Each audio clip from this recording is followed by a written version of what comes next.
Hello everyone. I am Teacher Chen from the Electronic Information Engineering Teaching and Research section of Wuzhou University, and welcome you to this mini lecture.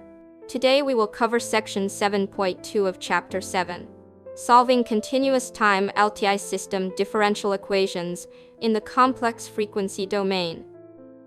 In the previous section, we derived the expression for the zero-state response of a system under complex exponential excitation, and studied one method for solving the response of a continuous time LTI system to an arbitrary excitation signal in the complex frequency domain. This method is based on the idea of decomposing any signal into a linear combination of complex exponential signals as the basic signals, and it has a clear physical meaning. By using the Laplace transform, it converts the time domain convolution operation into an algebraic operation in the complex frequency domain, greatly simplifying the complexity of solving the system response. However, this method requires that the system's unit impulse response be known, and it only yields the system's zero-state response. It does not provide the complete response of the system. In today's lesson, we will focus on S-domain analysis of systems described by differential equations, and S-domain solution of second-order LTI system responses, to explore how to use the complex frequency domain method to solve the complete response of a continuous time LTI system.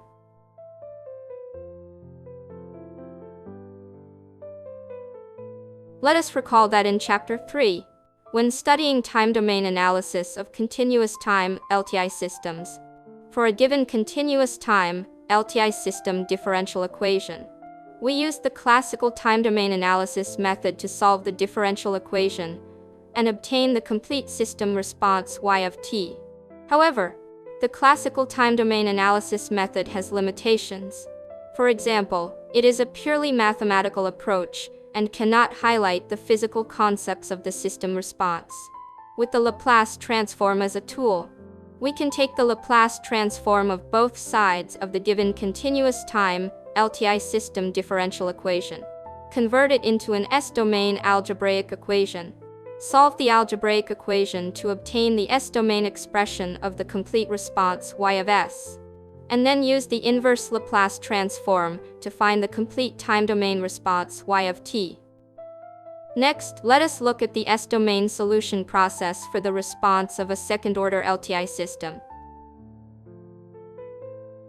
The general form of the differential equation describing a second-order LTI system is as follows.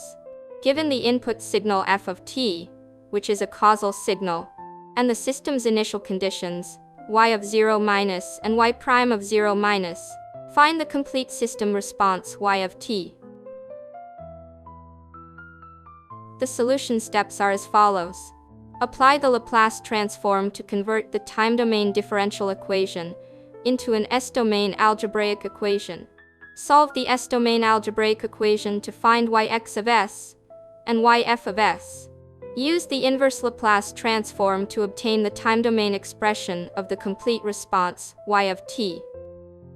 Detailed process. First, take the one-sided Laplace transform of both sides of the second-order LTI system differential equation, and use the time domain differentiation property to obtain the formula. After rearranging, we obtain the S-domain expression of the complete response y of s, which is the sum of the zero-input response S-domain expression yx of s, and the zero-state response S-domain expression yf of s. Finally, use the inverse Laplace transform to convert yx of s and yf of s into the time domain expressions yx of t and yf of t, respectively, and add them together to obtain the complete time domain response y of t. Example. The differential equation of a causal continuous time LTI system is given as follows. Given the explicit expression of the excitation f of t, and the system's initial conditions y of 0 minus equals 3, and y prime of 0 minus equals 2.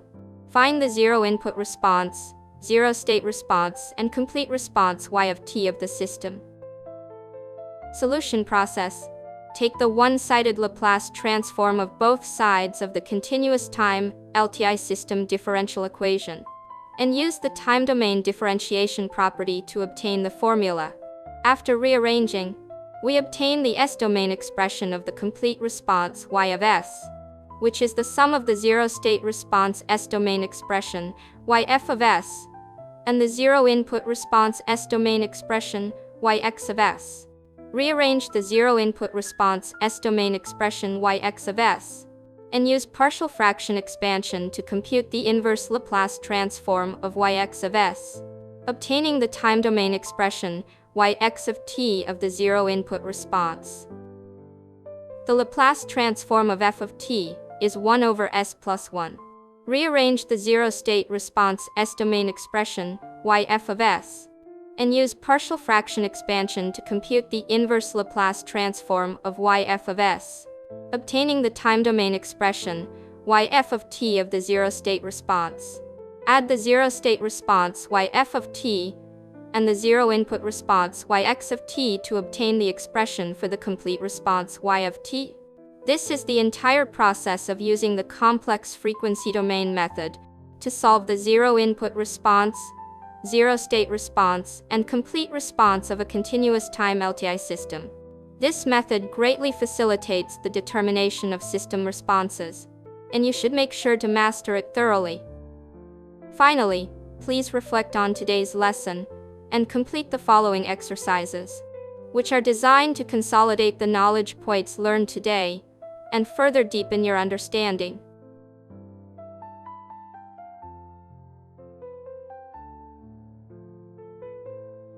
That concludes this lesson. See you in the next class.